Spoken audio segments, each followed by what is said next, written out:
Cinema ಆದಮೇಲೆ ಅವಾಗ ಒಂದು ಉದಯ ಟಿ ವಿ ಒಂದೇ ಇತ್ತು, ಅದು ಚಾನಲ್. ಆದಮೇಲೆ ಈ ಟಿ ವಿಯವರು ಕನ್ನಡ ಬೇರೆ ಬೇರೆ ಭಾಷೆ ಪ್ರಾರಂಭ ಮಾಡಬೇಕು ಅನ್ನೋ ಥರದ್ದು ಇತ್ತು. ಬಟ್ ಅವರು ಈ ಟಿ ವಿ ರಾಮೋಜಿರಾವ್ ಎಷ್ಟು ಇದರಲ್ಲಿ ಪ್ಲ್ಯಾನ್ ಮಾಡ್ತಾರೆ ಅಂತಂದರೆ, ಹೈದ್ರಾಬಾದಲ್ಲಿ ಇಂಟರ್ನ್ಯಾಷನಲ್ ಫಿಲ್ಮ್ ಫೆಸ್ಟಿವಲ್ ಆಯಿತು.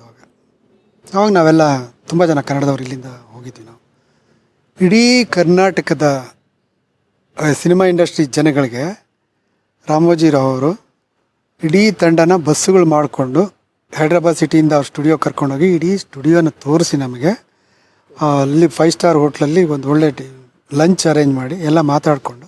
ಸೊ ಅದು ಅವ್ರಿಗೆ ನಮಗನ್ಸುತ್ತೆ ನಾವು ನಮ್ಮನ್ನೆಲ್ಲ ಕನ್ನಡದವ್ರನ್ನ ಕರೆದು ಇವರು ಮರ್ಯಾದೆ ಕೊಡ್ತಾರೆ ಅಂತ. ಅದೆಲ್ಲ ಅದೊಂದು ವ್ಯಾಪಾರದ ಭಾಗ ಅದು ಅವ್ರಿಗೆ.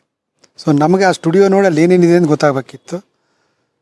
ಆ ಥರದ್ದು ಅವರೆಲ್ಲ ತೋರಿಸಿ ಮಾಡಿದರು. ಅದಾದಮೇಲೆ ಒಂದು ಸರಿ ದಿಢೀರಂತ ನಾನು ಮನೇಲಿದ್ದೆ, ಇಲ್ಲಿ ಜೆ ಪಿ ನಗರದ ಮನೇಲಿದ್ವಿ, ನಮ್ಮ ಅಪಾರ್ಟ್ಮೆಂಟಲ್ಲಿ.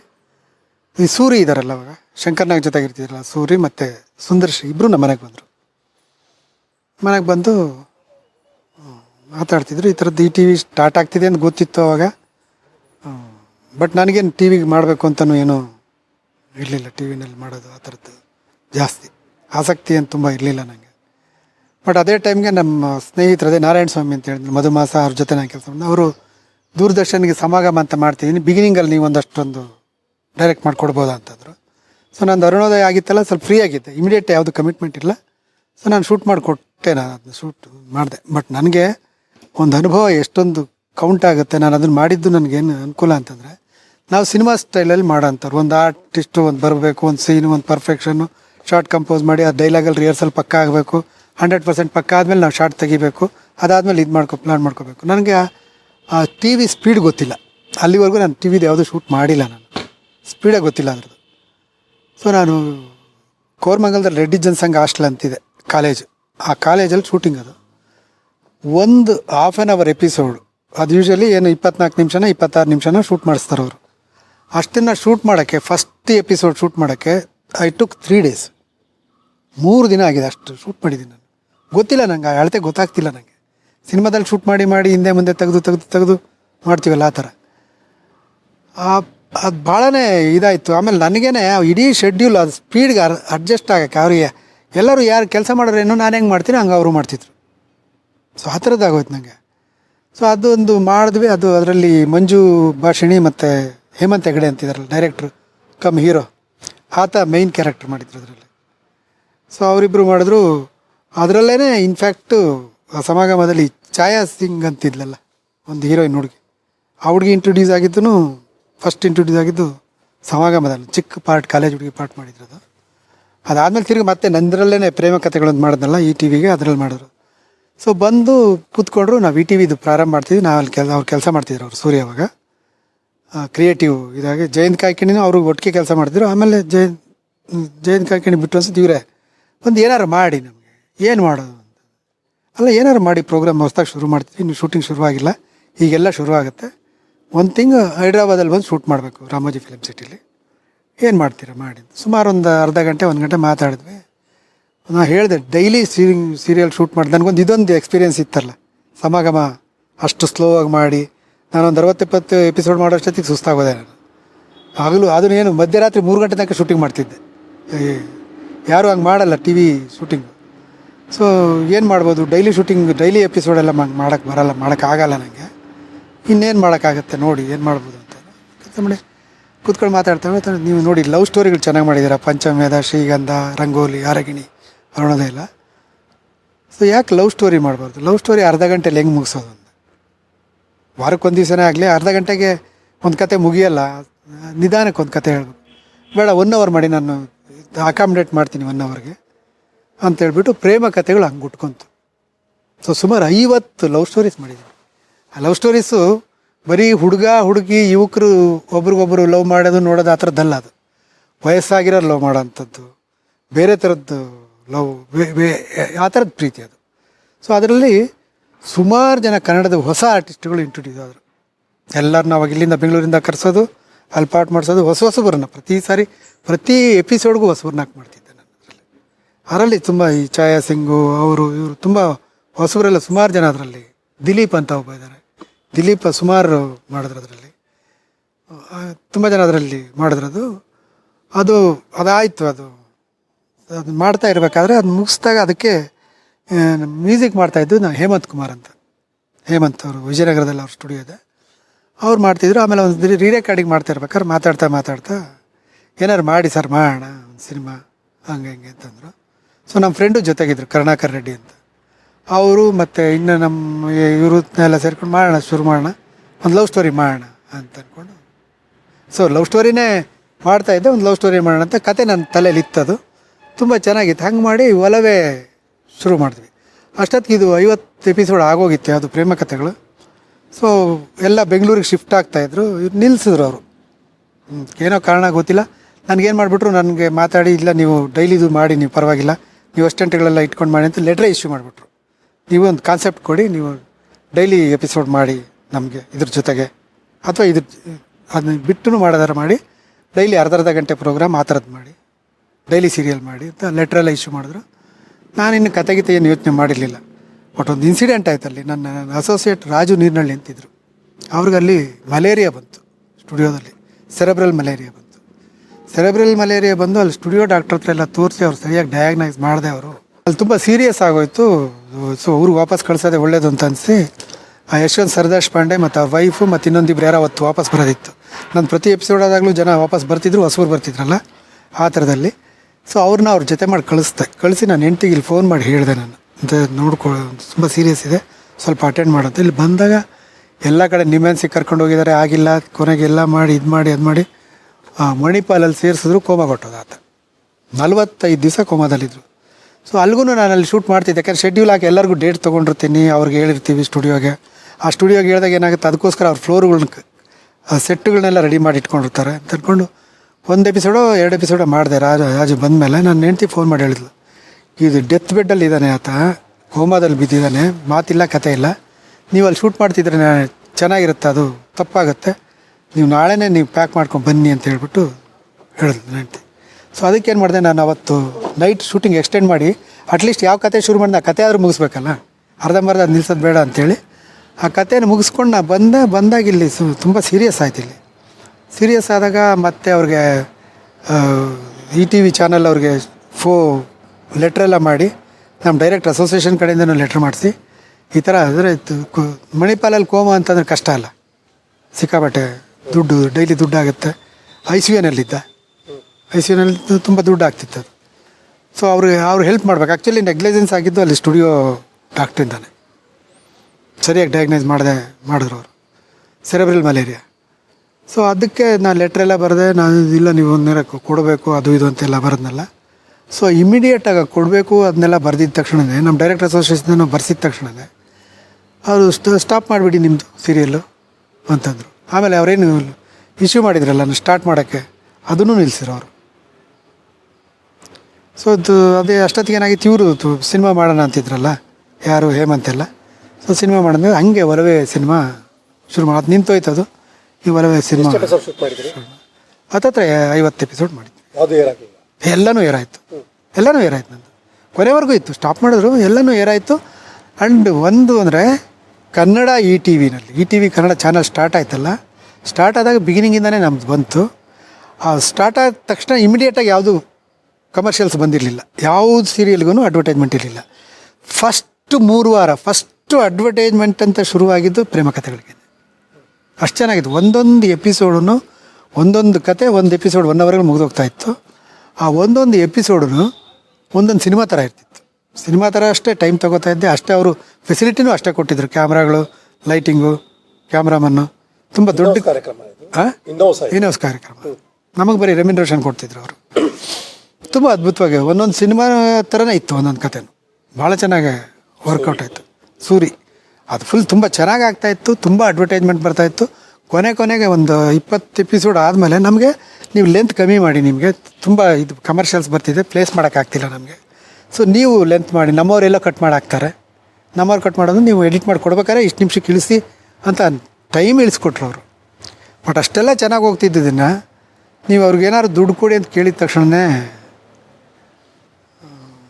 ಇದು ಮಾಡಿಬಿಟ್ರು. ಜೊತೆಗೆ ಅವರು ಪೇಪರಲ್ಲಿ ಹಾಕಿದ್ರು, ಇಲ್ಲ ನಾವು ದುಡ್ಡು ಕೊಟ್ಟಿದ್ದೀವಿ ಅವ್ರಿಗೆ ಅಂತ ಪೇಪರ್ಲ್ಲಿ ಹಾಕಿದ್ರು. ಅವ್ರಿಗೆ ದುಡ್ಡು ಕೊಟ್ಟಿದ್ದು ಅವ್ನು ಕೆಲಸ ಮಾಡಿದ್ನಲ್ಲ ರೆಮ್ಯುನ್ರೇಷನ್, ಆ ರೆಮ್ಯುನ್ರೇಷನ್ ಪೇ ಮಾಡಿದ್ರು ಇವರು. ಸ್ಟಾಪ್ ಮಾಡಿದ್ದಾರು ರಾಮೋಜಿರಾವ? ಅಲ್ಲ, ರಾಮೋಜಿರಾವ್ ಇದಕ್ಕೆಲ್ಲ ತಲೆನೇ ಹಾಕ್ತಿರ್ಲಿಲ್ಲ. ಸ್ಟಾಪ್ ಮಾಡಿಸಿದ್ದಾರೆ ಇವರೇ ಯಾರೋ ಸ್ಟಾಪ್ ಮಾಡಿದ್ರು. ಇವರು ಸೂರಿ ಇರ್ಬೋದು, ಸೂರಿನೂ ಇರ್ಬೋದು. ಅದು ಸ್ಟಾಪ್ ಮಾಡಿದ್ದು ಯಾರು ಅಂತ ಹೆಂಗೆ ಗೊತ್ತಾಗೋದು. ಬಟ್ ಇನ್ಚಾರ್ಜ್ ವಾಸ್ ಸೂರಿ ಅವಾಗ. ರಾಮೋಜಿರಾವ್ ತಲೆಗೆಲ್ಲ ಇದು ಹೋಗ್ತಾನೆ ಇರಲಿಲ್ಲ. ಇವ್ರೇನು ಡಿಸಿಷನ್ ತೊಗೋತಿದ್ರು ಅದಾಗ್ತಿತ್ತು ಅದಲ್ಲಿ. ಸೊ ಹಂಗಾಗಿ ಅದು ನಿಲ್ತು ಅದು. ಸೊ ಅಷ್ಟೊಂದು ಅಡ್ವರ್ಟೈಸ್ಮೆಂಟ್ ಬರ್ತಾ ಇದ್ದಿತ್ತಲ್ಲ, ಅದು ತುಂಬ ನನಗೆ ಅಷ್ಟು ಚೆನ್ನಾಗಿ ಹೋಗ್ತಾ ಇದ್ದಿದ್ದು ಕಮರ್ಷಿಯಲ್ಲು. ಅವ್ರೆ ನೀವೇ ಬೇರೆ ಸೀರಿಯಲ್ ಮಾಡಿ ನೀವೇನಾದ್ರು ಕತೆ ಮಾಡ್ಕೊಂಬನ್ನಿ ಅಂತೆಲ್ಲ ಹೇಳಿದವರು. ಸೊ ಹಿಂಗೆ ಇದಕ್ಕೊಂದು ನ್ಯಾಯವಾಗಿ ಅವ್ರು ಕೊಡಬೇಕಾಗಿತ್ತು. ಆ್ಯಕ್ಚುಲಿ ಅವ್ರು ತುಂಬ ಸಪೋರ್ಟಿಗೆ ಬಂದಿದ್ದು ನಮ್ಮ ಡೈರೆಕ್ಟರ್ ಅಸೋಸಿಯೇಷನ್. ಎಲ್ಲ ಡೈರೆಕ್ಟರ್ ಅಸೋಸಿಯೇಷನ್ನಿಂದ ದುಡ್ಡು ಕಲೆಕ್ಟ್ ಮಾಡಿ ಸುಮಾರು ದುಡ್ಡು ಅವ್ರಿಗೆ ಅಲ್ಲಿ ಹಾಸ್ಪಿಟ್ಲಿಗೆ ಕಟ್ಟಿದ್ವಿ. ಆಮೇಲೆ ರಮೇಶ್ ಅರವಿಂದು ಅವರೆಲ್ಲ ತುಂಬ ಹೆಲ್ಪ್ ಮಾಡಿದ್ರು. 10,000 ಎಲ್ಲ ಕೊಟ್ಟು ಆಮೇಲೆ ವಾಪಸ್ ಬಂದ. ಆಮೇಲೆ ನನ್ನ ಸಿನಿಮಾದಲ್ಲಿ ಮಾತ್ರ ಬರ್ತಾಯಿದ್ದ. ಕಿನ್ನರ ಬಾಲ್ಯಕ್ಕೆ ಬಂದ, ತುಳು ಸಿನಿಮಾಗೆ ಬಂದ, ಒಲವೆಗೆ ಬಂದ. ಹುಷಾರಾಗಿ ಊರಲ್ಲಿ ಹೋಗಿ ಸೆಟ್ಲ್ ಆದ ಸಿರ್ಸಿ ಹತ್ರ. ನಮ್ಮ ರಾಮಕೃಷ್ಣ ಅವರ brother, cousin brother, artist Ramakrishna ಇದ್ರಲ್ಲ ಹೀರೋ, ಅವ್ರ ಕಸಿನ್ ಬ್ರದರೇ. ತುಂಬ ಒಳ್ಳೆ ಹುಡುಗ, ತುಂಬ. ಸೊ ಆಮೇಲೆ ಅಲ್ಲೇ ಸೆಟ್ಲ್ ಆದ. ನಾನು ಕರೆದಾಗ ಮಾತ್ರ ಬಂದು ಕೆಲಸ ಮಾಡಿ ಹೋಗ್ತಾರೆ ಅವರು. ಬೇರೆಯವ್ರ ಸಿನಿಮಾದಲ್ಲಿ ಹೋಗಲ್ಲ. ಈ ಸೆಟ್ ಆಗಲ್ಲ ಸರ್ ಈಗ ಯಾರು ಅಂತ. ತುಂಬ ಒಳ್ಳೆ ವ್ಯಕ್ತಿ, ಒಳ್ಳೆ ಇದು. ಸೊ ಒಲವೇ ಹಂಗೆ ಶುರುವಾಯ್ತದೆ. ಎಲ್ಲ ಆಯಿತು. ಆರ್ಟಿಸ್ಟ್ಗಳನ್ನು ಸೆಲೆಕ್ಟ್ ಮಾಡಿದ್ವಿ. ಯಾರ್ಯಾರನ್ನೂ ನೋಡಿದ್ದೆ. ಗಣೇಶ್ ಎಲ್ಲ ಆಡಿಷನಿಗೆ ಬಂದಿದ್ದು ಅವಾಗ. ಗಣೇಶು, ದಿಲೀಪ ಎಲ್ಲರೂ ಬಂದಿದ್ದರು. ಬಟ್ ಅವ್ರನ್ನೆಲ್ಲ ಬಿಟ್ಟು ಯಾರೋ ಹೊಸಬ್ರನ್ನ ಹಾಕಿದ್ವಿ ಅವಾಗ. ಆಗಲಿಲ್ಲ. ಎಲ್ಲೋ ಒಂದು ಕಡೆ ಈ ಭೀಷ್ಮಾಚಾರ್ಯ ಮಹಾಭಾರತ ಯುದ್ಧಕ್ಕೆ ಹೋಗ್ತಾರೆ. ಸೊ ಯಾರು ವೀರರು ಶೂರರು ಅವ್ರನ್ನ ಎದುರ್ಸೋಕ್ಕಾಗಲ್ಲ. ಆವಾಗ ಶಿಖಂಡಿನ ತಂದು ನಿಲ್ಲಿಸ್ತಾರೆ. ಆ ಭೀಷ್ಮಾಚಾರ್ಯರದೊಂದು ಇದಿರುತ್ತೆ, ಗಂಡಸರು ವೀರರು ಅಲ್ಲದೆ ಹೆಂಗಸರಿಗೆ ಅಂಥವ್ರಿಗೆ ಅವ್ರ ಜೊತೆ ಯುದ್ಧ ಮಾಡಲ್ಲ ಅಂತ. ಹಂಗಾಗಿ ಅವ್ರು ಸೋಲ್ತಾರಲ್ಲ. ಹಂಗಾಗೋಯ್ತು ನನಗೆ ಈ ಆರ್ಟಿಸ್ಟ್ಗಳು ನೋಡ್ಬಿಟ್ಟು. ಸೊ ಇವ್ರ ಜೊತೆಗೆ ನನ್ನ ನಾನು ಸೋತೆ ಆ್ಯಕ್ಚುಲಿ ಅದರಲ್ಲಿ. ಚೆನ್ನಾಗಿತ್ತು, ಒಳ್ಳೊಳ್ಳೆ ಸಾಂಗ್, ತುಂಬ ಚೆನ್ನಾಗಿದೆ ಸಾಂಗ್. ಹೇಮಂತ್ ತುಂಬ ಅದ್ಭುತವಾದ ಸಾಂಗ್ ಮಾಡಿದ್ದು. ಸೆಲೆಕ್ಷನ್ ಏನು ಆರ್ಟಿಸ್ಟ್ ಸೆಲೆಕ್ಷನ್? ನನ್ನದೇ ಸೆಲೆಕ್ಷನ್, ನಾನೇ ತುಪ್ಪ. ಹಾಂ, ಅದು ಎಕ್ಸ್ಪೀರಿಯೆನ್ಸು ಇದೆ. ನಾನೇನು ಬೇಕಾದ್ರೂ ಮಾಡ್ತೀನಿ ಅನ್ನೋದು ಒಂದು ಅಹಂಕಾರ ಅಂತ ಕಾಣುತ್ತೆ ನನಗೆ. ಮೋಸ್ಟ್ಲಿ ಗೊತ್ತಿಲ್ಲ ನನಗೆ ಅದು. ಎಲ್ಲರ ಹತ್ರ ಮಾಡಿಸ್ತೀನಿ. ಯಾಕೆಂದರೆ ಅದು ಯಾವುದೋ ಒಂದು ಅತಿಮಧುರ ಅನುರಾಗ ಸಿನಿಮಾಗೆ ಕಾಶಿನಾಥ್ ಜೊತೆಗೆ ESI ಹಾಸ್ಪಿಟ್ಲ್ ಮುಂದ್ಗಡೆ ಎಳ್ನೀರು ಹೊಡಿತಾ ಇದ್ದು ಹುಡುಗಿನ ಕರ್ಕೊಂಬಂದು ನಾನು ಪಾಠ ಮಾಡಿಸಿದ್ದೆ.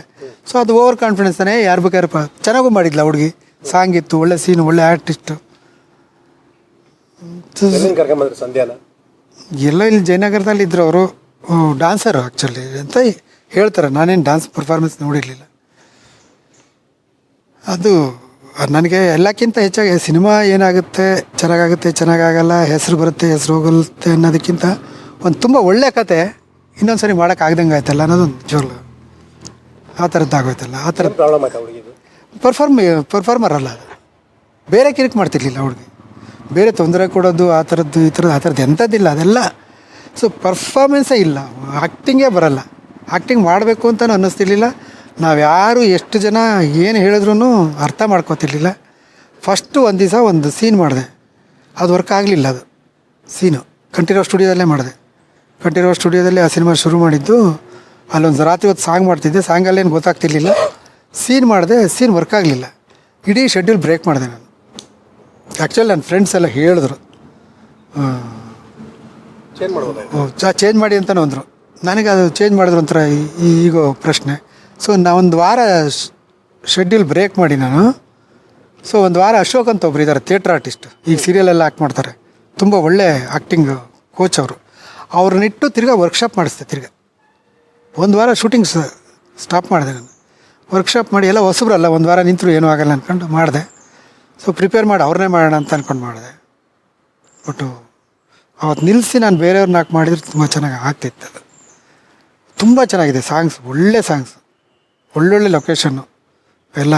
ಆನೆಗೊಂದಿ, ವಾಣಿವಿಲಾಸ ಸಾಗರ ಡ್ಯಾಮು, ಮಡಿಕೇರಿ. ಕತೆ ಚೆನ್ನಾಗಿತ್ತು, ಹಾಡು ಚೆನ್ನಾಗಿತ್ತು. ಬಟ್ ಸಿನಿಮಾ ಎಲ್ಲ ಚೆನ್ನಾಗಿ ಆಗಲಿಲ್ಲ ಅನ್ನೋದು. ಕೈ ಕಚ್ಚೋದು ಅದು ಇದ್ದೇ ಇರುತ್ತೆ. ಅದು ಕೈ ಕಚ್ಚೋದು ಡಿಪೆಂಡ್ ಆಗುತ್ತೆ. ಅದು ಮಾರ್ಕೆಟಿಂಗು ಅದು ಇದು ಮೇಲೆ ಸಿನಿಮಾನೇ ಚೆನ್ನಾಗಿ ನನಗೆ ಖುಷಿ ಕೊಡೋ ಥರ ಆಗಲಿಲ್ಲ ಅದು ನೋಡಿದಾಗ ಬೇಸರ ಆಗ್ತಿತ್ತು ಈ ಥರದ ಸಿನಿಮಾ ಮಾಡಿದ್ನಲ್ಲ ನಾನು ಅಂತ. ಅದಾಯಿತು. ಅದಾದಮೇಲೆ ತಿರ್ಗಾ ಸುಮಾರು ಡಾಕ್ಯುಮೆಂಟ್ರೀಸ್ ಬಂತು, ತುಂಬ ಡಾಕ್ಯುಮೆಂಟ್ರೀಸ್ ಅಗ್ರಿಕಲ್ಚರ್ ಡಿಪಾರ್ಟ್ಮೆಂಟ್ದು ಅದು ಇದು ಸುಮಾರು ಮಾಡಿದೆ. ನಮ್ಮ ಮಂಗಳೂರು ಸೆಂಟ್ರಲ್ ಟಾಕೀಸ್ ಸುಧೀರ್ ಕಾಮತ್ ಇದ್ರಲ್ಲ ಡಿಸ್ಟ್ರಿಬ್ಯೂಟ್ರು, ಸೆಂಟ್ರಲ್ ಸಿನಿಮಾಸ್, ಅವರು ಒಂದು ದಿವಸ ಫೋನ್ ಮಾಡಿದ್ರು ಒಂದು ಮಧ್ಯಾಹ್ನ ಇಷ್ಟೊತ್ತಲ್ಲಿ ಮಾಡಿ ಹೆಂಗಿದ್ರೆ ನಂಗೆ ಪರಿಚಯ ಇದ್ದರು. ಶೈಲೇಂದ್ರ ಬಾಬು ಆಫೀಸಲ್ಲಿ ಯಾವಾಗಲೂ ಬರ್ತಿದ್ರು ಅವರು, ನಾನು ಅಲ್ಲಿರ್ತಿದ್ನಲ್ಲ ಜಾಸ್ತಿ, ಹಂಗೆ ಪರಿಚಯ ಆಗಿದ್ರು. ಅವ್ರು ಬಂದು ಈ ಥರದ್ದೊಂದು ತುಳು ಸಿನಿಮಾ ಇದೆ, ನೀವು ಮಾಡೋಕ್ಕಾಗತ್ತಾ ಅಂತ ಕೇಳಿದ್ರು.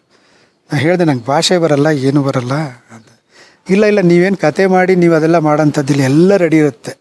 ನಾಟಕದವ್ರು ಅವರು ಎಲ್ಲ ಅವರೇ ಫಾರ್ಮ್ ಮಾಡ್ತಾರೆ, ಅವರೇ ಡೈಲಾಗ್ ಬರೀತಾರೆ, ಅವ್ರದ್ದೇ ಕತೆ ಅವ್ರದ್ದೇ ಇದಿರುತ್ತೆ, ಚಿತ್ರಕಥೆ ಎಲ್ಲ ಅವ್ರದ್ದೇ ಇರುತ್ತೆ, ನೀವು ಬಂದು ಬರೀ ಡೈರೆಕ್ಷನ್ ಮಾಡಬೇಕು ಅಂತಂದರು.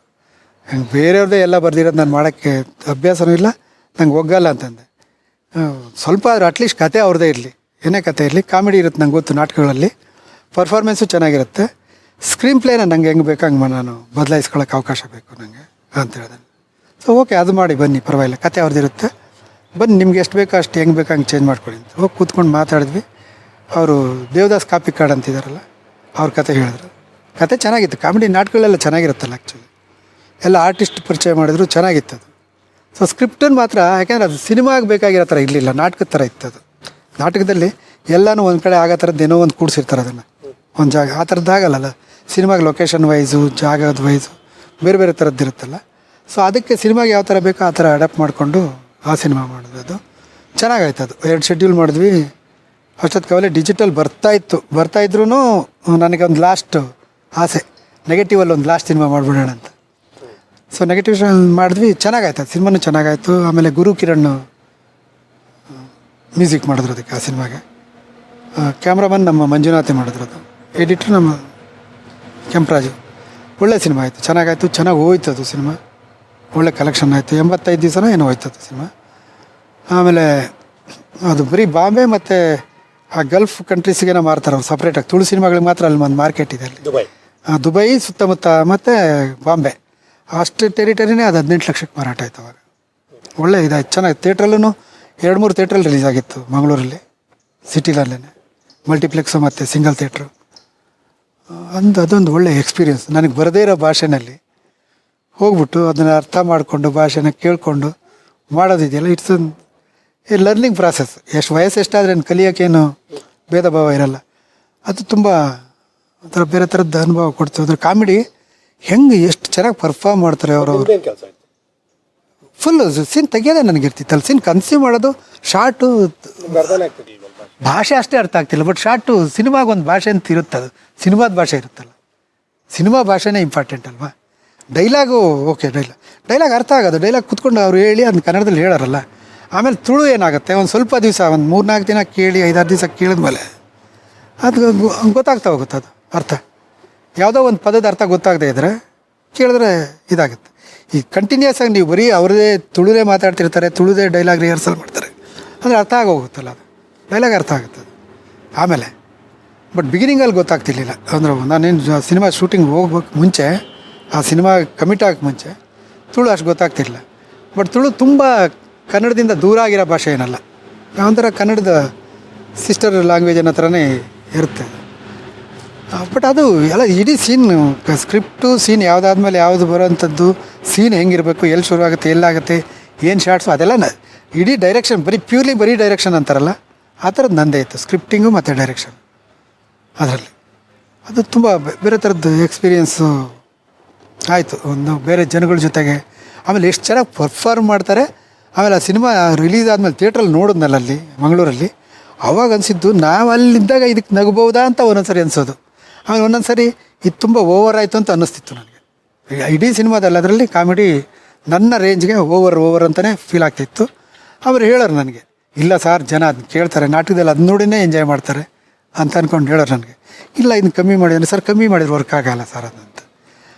ಆಮೇಲೆ ಅದು ಅವ್ರು ಮಾಡೋದು ನೋಡಿ ಆಯಿತು. ಥಿಯೇಟ್ರಲ್ಲಿ ತುಂಬ ಚೆನ್ನಾಗಿ ರೆಸ್ಪಾನ್ಸ್ ಬಂತು. ನಗೋದು ನೋಡಿ ನನಗೆ ಕರೆಕ್ಟ್, ಅವ್ರು ಹೇಳೋದು ಕರೆಕ್ಟ್ ಅಂತ ಅನ್ನಿಸ್ತು. ಬಟ್ ಕೆಲವು ಅದೇ ಸೀನಲ್ಲಿ ಏನು ಮಾಡ್ತಿದ್ದೆ ನನಗೆ, ಆ ಕಾಮಿಡಿ ಬಿಗಿನಿಂಗಲ್ಲಿ 1-2 ಇದಾದಮೇಲೆ ಇವ್ರು ಚೆನ್ನಾಗಿ ಮಾಡ್ತಾರೆ ಅಂತ ಅನ್ಸಿದ್ಮೇಲೆ ನನ್ನ ಸ್ಟೈಲಲ್ಲೇ ಇದು ಮಾಡೋಕ್ಕೆ ಶುರು ಮಾಡಿ ಇಡೀ ಸೀನ್ನ ಕಟ್ ಮಾಡಿ ಫಸ್ಟ್ ಶಾಟು ಸೆಕೆಂಡ್ ಶಾಟ್ ಅಂತ ತೆಗಿತಿರ್ಲಿಲ್ಲ.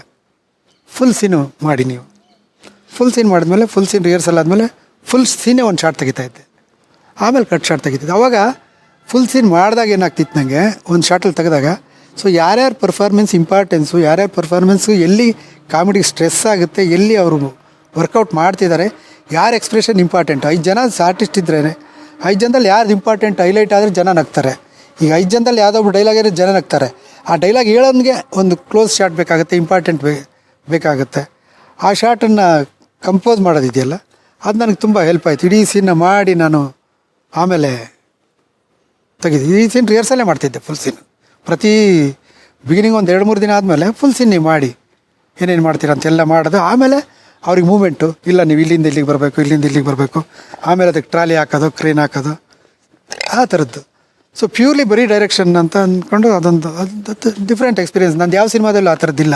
ಸ್ಕ್ರೀನ್ ಪ್ಲೇ ಎಲ್ಲ ನನ್ನ ಜೊತೆಗೆ ಇರ್ತಿತ್ತು. ಸುಮಾರು ಡೈಲಾಗ್ಗಳು ನಾವೇ ಮಾಡ್ಕೊಡ್ತಿದ್ವಿ. ಸೊ ಬರೀ ಡೈರೆಕ್ಷನ್ ಮಾಡೋದು ಅದೊಂದು ಒಳ್ಳೆಯ ಎಕ್ಸ್ಪೀರಿಯೆನ್ಸ್ ಆಯಿತು. ಅದಾದಮೇಲೆ ಇದು ಮಾಡಿದ್ವಿ. ಅದಾದಮೇಲೆ ಬಂದ್ವಿ, ಮಾತಾಡ್ತಿದ್ವಿ. ಆಮೇಲೆ ಅನಿರೀಕ್ಷಿತವಾಗಿ ನಮಗೆ ತುಂಬ ಅನಿರೀಕ್ಷಿತವಾಗಿ